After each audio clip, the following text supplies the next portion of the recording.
महाराष्ट्र की सियासी सत्ता में अचानक से विधायकों की नाराजगी को लेकर खबरें शुरू हो गई हैं। एक विधायक की नाराजगी खबरें काफ़ी ज़्यादा चर्चाओं का विषय बनी हुई है।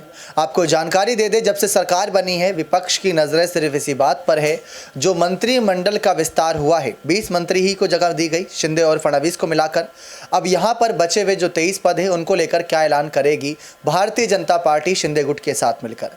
ये खैर बात की बात है, लेकिन इन सब के बीच एक विधायक की नाराजगी खबरें सामने आई हैं। लेकिन वो विधायक किन बातों को लेकर नाराज हुआ, अब्दुल सत्तार को लेकर चर्चाएं चल रही थी। तो देखिए आप हमारी ये खास रिपोर्ट जिससे आपको ज़्यादा जानकारी मिलेगी।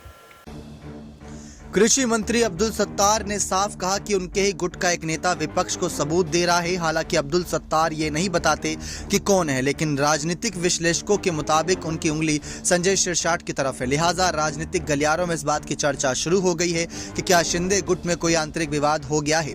कैबिनेट आवंटन के दौरान टीएचटी घोटाला सामने आया। सुप्रिया सूले को लेकर दिए बयान पर माफी मांगने के बाद भी मामला तूल पकड़ता जा रहा है।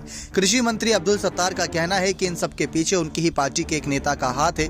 सत्तार के इस बयान के बाद महाराष्ट्र की राजनीति में शिंदे गुट में हलचल मच गई है।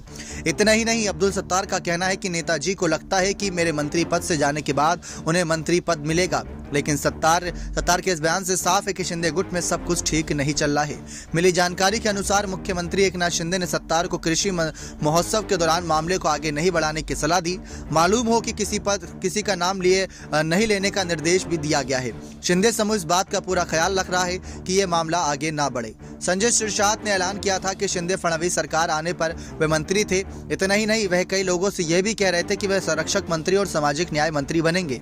उनकी राय थी कि उनका मंत्री सूची में कहीं ना कहीं नाम था, लेकिन सत्तार की वजह से इसे रातों रात काट दिया गया। दरअसल औरंगाबाद से 5 विधायक शिंदे गुट में आए थे। इनमें मंत्री संदीपन भोमरे और अब्दुल सत्तार भी शामिल थे। मंत्रिमंडल के विस्तार के लिए एक नगर से 3 मंत्रियों की संख्या आवश्यकता होगी और वह भी मंत्रिमंडल के रूप में संभव नहीं था। इधर उन्होंने ये भी कहा कि टीईटी का घोटाला उनके ही एक नेता ने पिछले दिनों रचा था ताकि उन्हें मंत्री पद से हटाया जा सके। उन्होंने साफ कहा कि वह मंत्री बनना चाहते हैं और उनके ही नेता इसके लिए साजिश रच रहे हैं। लिहाजा सामने आ रहा है कि दोनों नेता मंत्री पद के लिए एक दूसरे के खिलाफ मैदान में उतर गए हैं। शिंदे और फडणवीस सरकार को सत्ता में आए अभी 1 साल भी नहीं हुआ है कि शिंदे गुट में राजनीतिक महत्वाकांक्षा को लेकर दोनों नेताओं के बीच खींचतान शुरू हो गई है।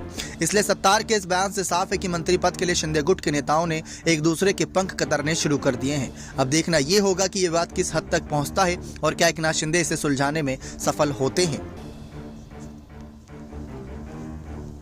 देखा आप सभी ने किस तरीके से यहाँ पर जो नाराजगी खबरें सामने आई, अपने आप में चर्चाओं का विषय है। इससे पहले हमने देखा था रवि राणा और बच्चू कडू के बीच यहाँ पर कुछ वाद विवाद होता नजर आया था।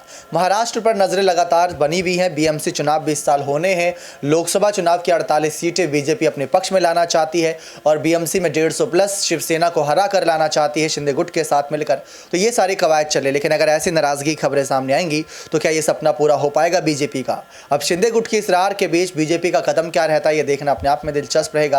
और मुख्यमंत्री एकनाथ शिंदे का विधायकों को लेकर क्या फैसला रहता है, क्योंकि विधायक के संपर्क में लगातार शिंदे बने हुए हैं। जब भी जरूरत पड़ती है शिंदे खड़े नजर आते हैं, चाहे रात के 2 बजे हो या सुबह के 4, हमेशा ही नजर आए। लेकिन अब बात आती है नाराजगी दूर करने की। आपको क्या लगता है कि क्या सच में दूसरा कैबिनेट विस्तार अब महाराष्ट्र में संभव होता नजर आएगा? तो अपनी राय कमेंट सेक्शन में जरूर रखिएगा। बहुत बहुत धन्यवाद।